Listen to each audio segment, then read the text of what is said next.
Olá, um bom dia se você está me ouvindo e me assistindo de dia, uma boa tarde ou uma boa noite, dependendo então do horário que você está assistindo e ouvindo esse vídeo. Hoje, terceiro domingo após Pentecostes, dia 21 de junho, eu gostaria de saudá-los com a palavra que está escrita no Salmo 119, versículo 107. E ali nós lemos: Estou aflitíssimo, vivifica-me, Senhor, segundo a tua palavra. Quero convidá-los para juntos orarmos. Pai amado, nós queremos neste momento, nesta celebração, invocar a tua presença, triuno Deus, Pai, Filho e Espírito Santo, para que tu, mediante a tua palavra, fale ao nosso coração. Ilumina o nosso entendimento, para que venhamos a entender qual seja a boa, perfeita e agradável vontade que tu tens guardada e revelada na tua sagrada palavra. Consola-nos, exorta-nos e nos direciona neste tempo de crise e também de aflição. Assim nós oramos, em nome do Senhor Jesus. Amém. Quero convidá-los para termos um tempo de louvor e adoração ao nosso Deus.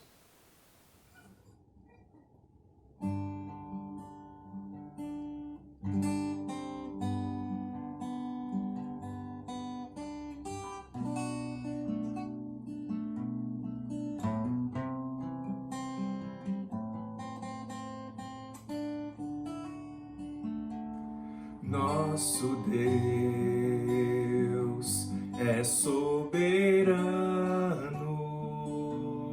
Ele reina antes da fundação do mundo. A terra era sem forma e vazia, e o Espírito do nosso Deus se movia sobre a face das águas. Foi Ele quem criou o céu dos céus, fez separação das águas da terra seca. Foi Ele quem criou os luminares, criou a natureza, formou o homem. Glória a Deus por suas maravilhas, pela sua grandeza. Glória a Deus,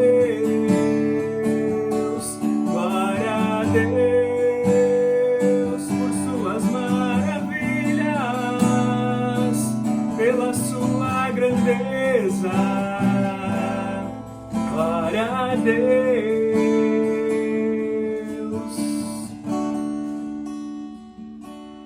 Nosso Deus é soberano,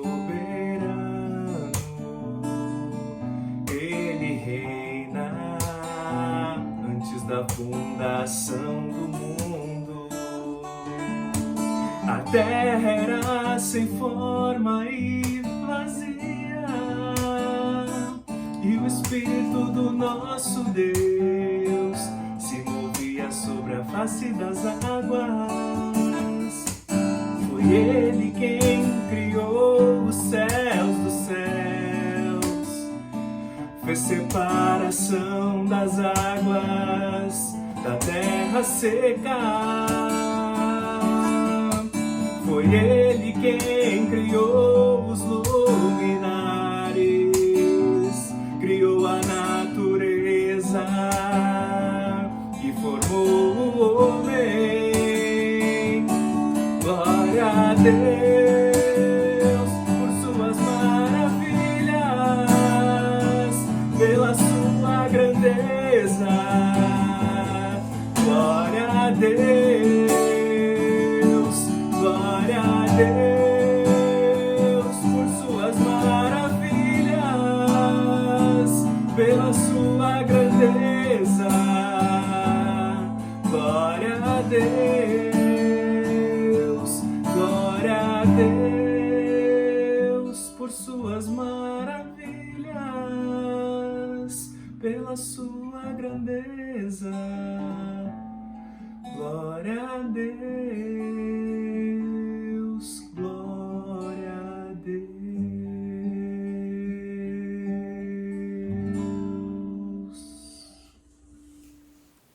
Queridos, que a graça de nosso Senhor e Salvador Jesus Cristo, o amor de Deus o Pai e a comunhão no Espírito Santo estejam convosco agora e sempre. Amém. Aflições. Quem não as tem? Aflições são parte da vida e também são inevitáveis. Elas entram em nossas casas sem bater ou avisar, e como um ladrão roubam nossa paz, atormentam nossa mente e afligem o nosso coração. Um grande pregador afirmou a mais pura verdade ao escrever sobre o Salmo 119, versículo 107, que ouvimos no início dessa celebração. Diz este pregador: a vida não se desenrola num parque de diversões. Aqui navegamos por mares revoltos e atravessamos desertos inóspitos. Pessoas e circunstâncias tiram nossa alegria. Preocupações e ansiedade roubam nossas forças. Pecados e transgressões estrangulam a nossa paz. Enfermidades e limitações financeiras roubam o nosso sono à noite. Muitas são as causas de nossas aflições. Variadas são as consequências delas. Estamos diante de um quadro desses. A pandemia, a crise econômica, o medo da morte e o terror, diante de um inimigo invisível e microscópico, que tal qual um ladrão, sem avisar, invadiu nossa rotina e desestabilizou a nossa vida. Nessa realidade, faço para vocês uma pergunta que está em um dos catecismos da Reforma, o Catecismo de Heidelberg. A pergunta é a seguinte: qual é o seu único consolo na vida e na morte? Repito, qual é o seu único consolo na vida e na morte? Bem, esta pergunta nos coloca diante de um dilema urgente. Onde encontro consolo diante de tantas alternativas de conforto que este mundo me oferece? Pois a vida está constantemente no limiar da morte. Um infarto, uma morte súbita, um AVC, um acidente, entre tantas possibilidades. E agora, o Covid-19. Isto somente nos mostra o quão frágeis nós somos. E para resolver tal dilema, vamos dividir a pergunta do catecismo em duas partes. A primeira: qual é o seu único consolo na vida? Repito mais uma vez: qual é o seu único consolo na vida? Poderíamos aqui seguramente substituir a palavra consolo também por fundamento. Ambas caminham lado a lado. O fundamento ou a base na qual construo a minha existência me proporcionará também o meu consolo diante das adversidades e das aflições que invadem a minha vida. Portanto, qual é o fundamento da minha existência? O que dá sentido para a minha vida? O que me orienta e me concede segurança diante da iminência da morte e que, repito, não virá apenas com o coronavírus. Todos nós vivemos constantemente no limiar da morte. Quero convidá-los a abrirem as suas Bíblias em Mateus capítulo 7, versículos 24 a 27. Mateus capítulo 7, versículos 24 a 27. Ali nos fala o Senhor Jesus: Todo aquele, pois, que ouve estas minhas palavras e as pratica, será comparado a um homem prudente que edificou a sua casa sobre a rocha. E caiu a chuva, transbordaram os rios, sopraram os ventos e deram com ímpeto contra aquela casa, que não caiu, porque for edificada sobre a rocha. Todo aquele que ouve estas minhas palavras e não as pratica, será comparado a um homem insensato que edificou a sua casa sobre a areia. E caiu a chuva, transbordaram os rios, sopraram os ventos e deram com ímpeto contra aquela casa, e ela desabou, sendo grande a sua ruína. Jesus aqui conta a parábola dos dois construtores para exemplificar esta realidade. Quero focar aqui nos alicerces, pois ali temos o centro do ensino de Jesus nesta parábola.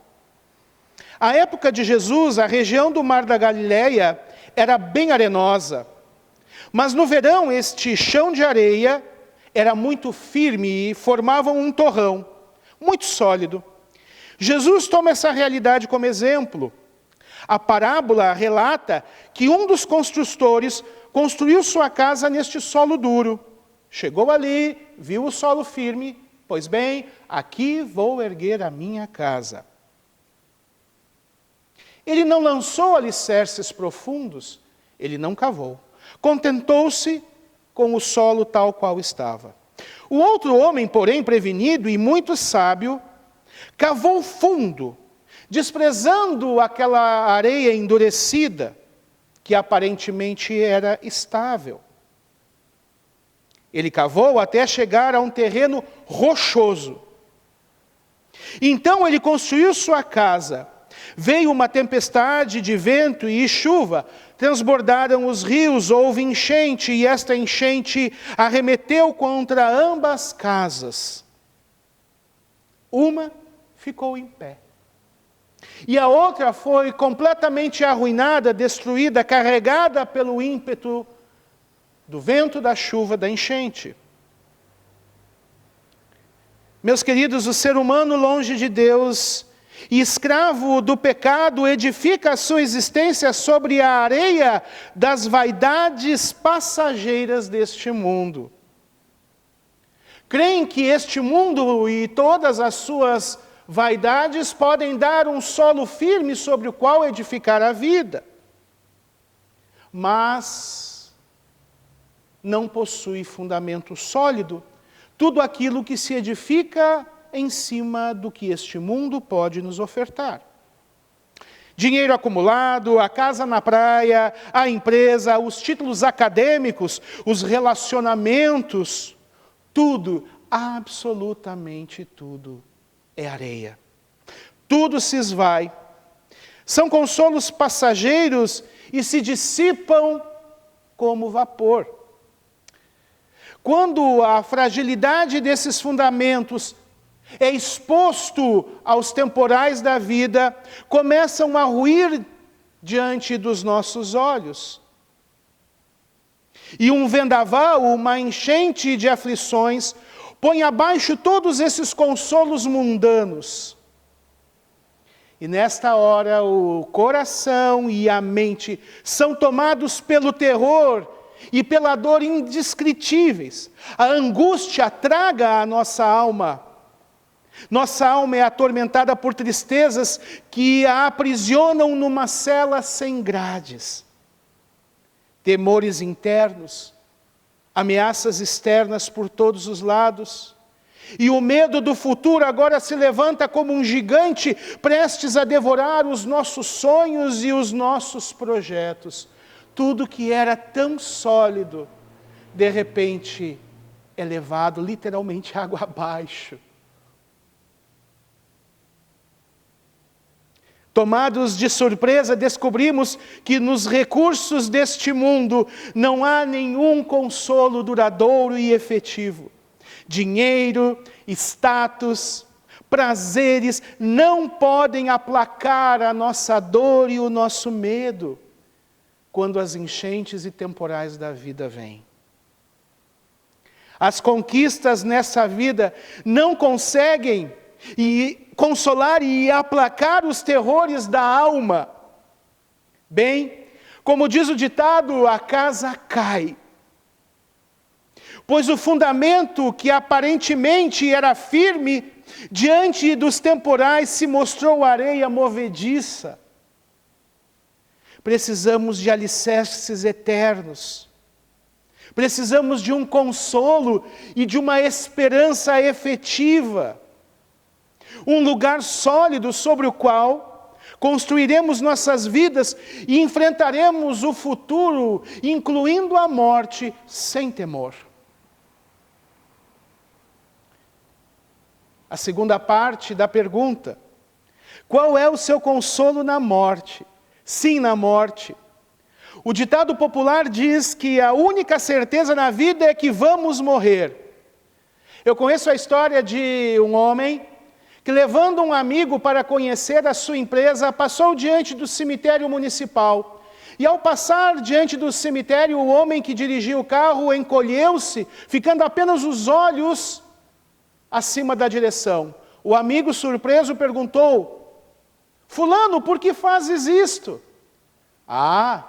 Estamos passando na frente do cemitério. Quem não é visto não é lembrado.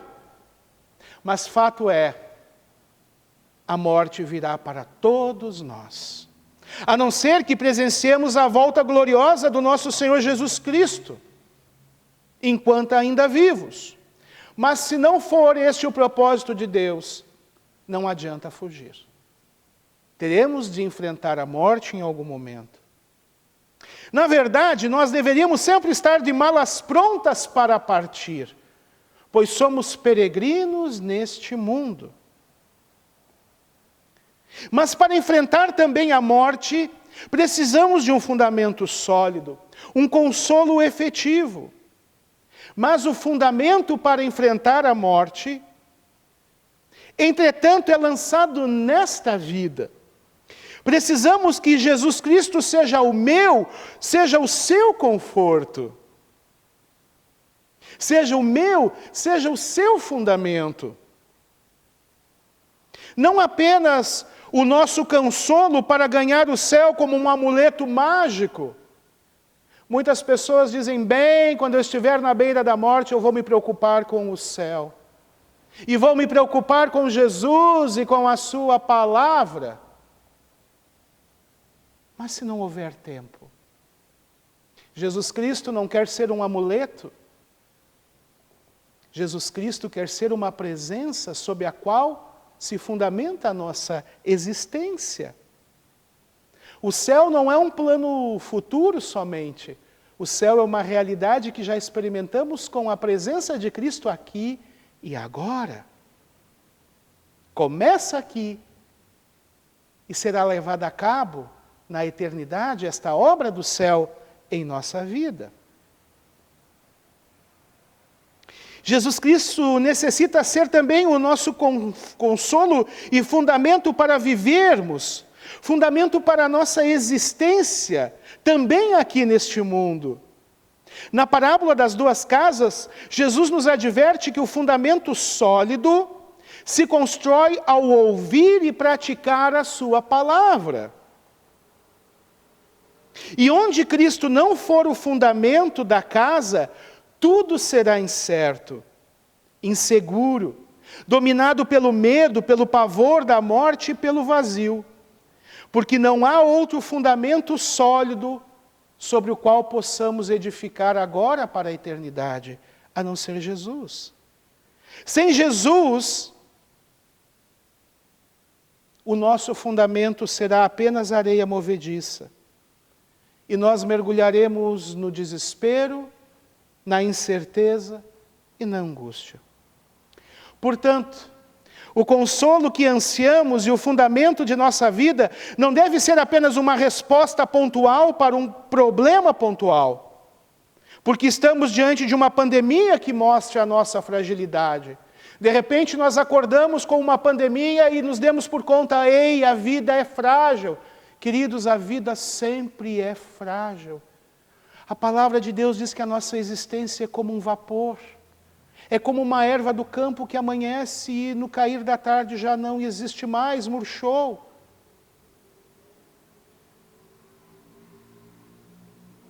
Portanto, repito, o consolo que ansiamos e o fundamento de nossa vida não deve ser apenas uma resposta agora pontual para um problema pontual, porque estamos diante de uma pandemia que mostra a nossa fragilidade, mas sim porque somos frágeis, independente dela.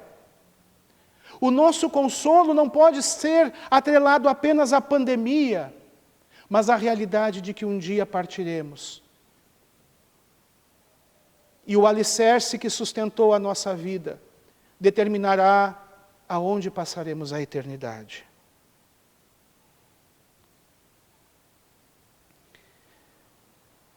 O anseio por Cristo deve também ser um anseio presente em todo o nosso viver ordinário. É preciso que cada aspecto de nossa vida seja fundamentado e enraizado em Jesus Cristo. Nosso trabalho, os nossos bens, nossa família, nosso falar, pensar, sentir e agir devem estar envoltos da presença do Senhor. Precisamos, portanto, cavar fundo para além do solo arenoso dessa vida. Necessitamos desprezar as falsas consolações deste mundo caído, até firmar os alicerces de nossa existência nas palavras de Jesus, e assim, praticando-as, sejamos consolados. O apóstolo Paulo escreveu em Romanos 14:8, uma das mais belas afirmações das Escrituras: porque se vivemos, para o Senhor vivemos, se morremos, para o Senhor morremos, de sorte que ou vivamos ou morramos, somos do Senhor.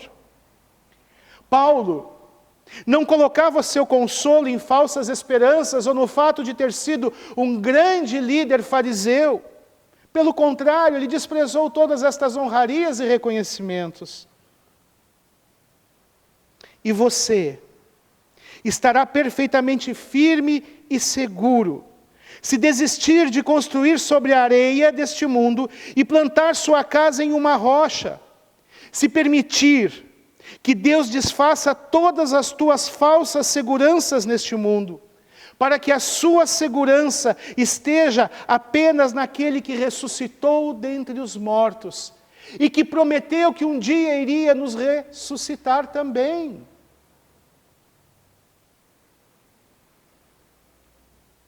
Voltamos à pergunta: qual é o seu único consolo na vida e na morte? Qual é a fonte da tua segurança? Aquilo que te dá estabilidade agora, em vistas à eternidade? Sobre o que depositas as tuas expectativas? Sobre que bases planeja o teu futuro?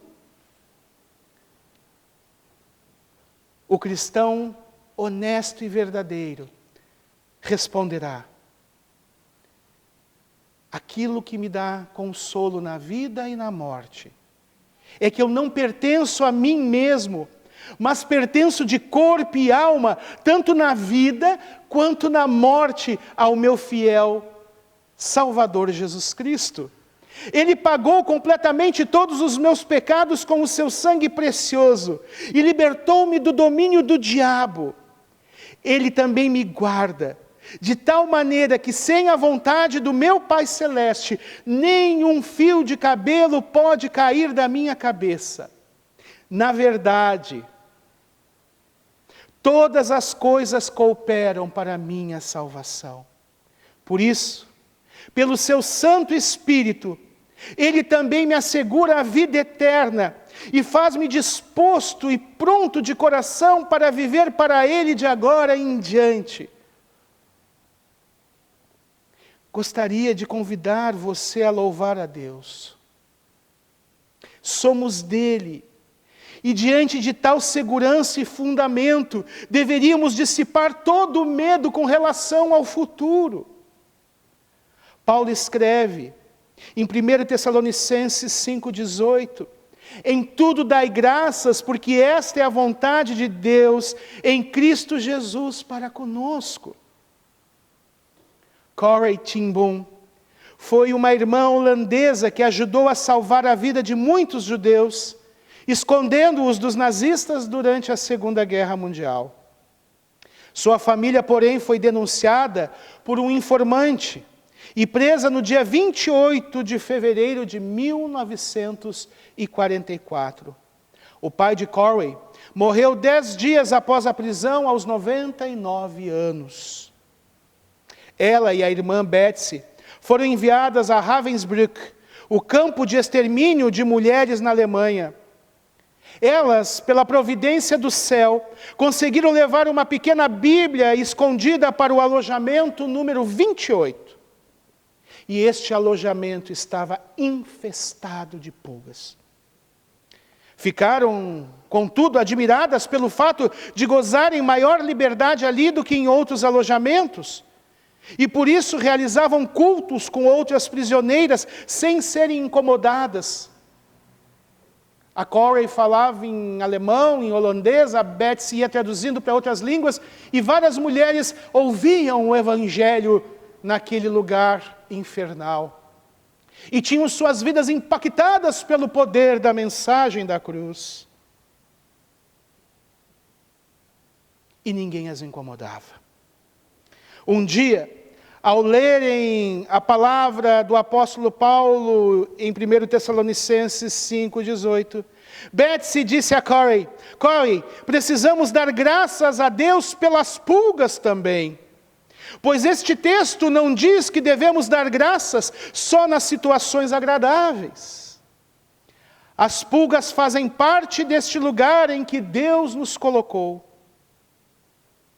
Com relutância, a irmã deu graças por aqueles insetos incômodos, certa de que Betsy, de maneira muito piedosa, desta vez havia exagerado na dose. Mas um dia, elas entenderam porque podiam ficar mais à vontade no alojamento número 28, evangelizando e falando do poder da salvação em Jesus Cristo. É que os guardas e as supervisoras não entravam ali por causa das pulgas, tinham medo de serem contaminados com alguma enfermidade. O que num primeiro momento parecia ser uma maldição, se tornara uma bênção para elas. Portanto, devemos dar graças a Deus, mesmo diante de situações que no momento não entendemos. E por que devemos dar graças? Graças porque somos propriedade de nosso fiel Senhor e Salvador Jesus Cristo, que nos comprou e nos resgatou com o seu precioso sangue no Calvário. E quer na vida, quer na morte, nada poderá nos separar do seu amor. Quem nos separará do amor de Cristo, diz Paulo? Será tribulação, angústia, perseguição, fome ou nudez, perigo ou espada? Porque estou bem certo de que nem vida, nem morte, nem anjos, nem principados, nem coisas do presente, nem do porvir, nem poderes, nem alturas, nem profundidades, nem qualquer outra criatura poderá nos separar do amor de Deus que está em Jesus Cristo, nosso Senhor. É por isso que podemos dar graças. Nada poderá nos tirar os seus de suas mãos, nem as pulgas, nem as aflições, nem os poderes deste mundo, nem as forças do inferno, nem mesmo o Covid-19 ou a morte. Precisamos dar graças, porque somos dele. Porque ele, Jesus Cristo, é o nosso único e suficiente consolo e fundamento, que temos em toda e qualquer situação, quer vivamos, quer morramos, somos do Senhor.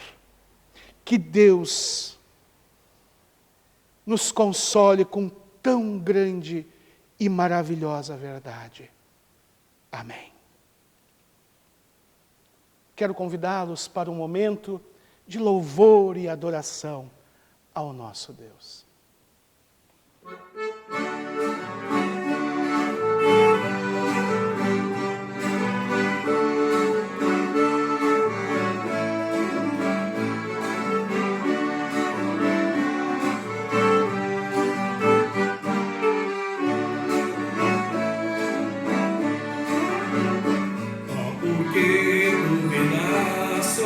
as ondas do mar, quando Cristo o caminho abriu.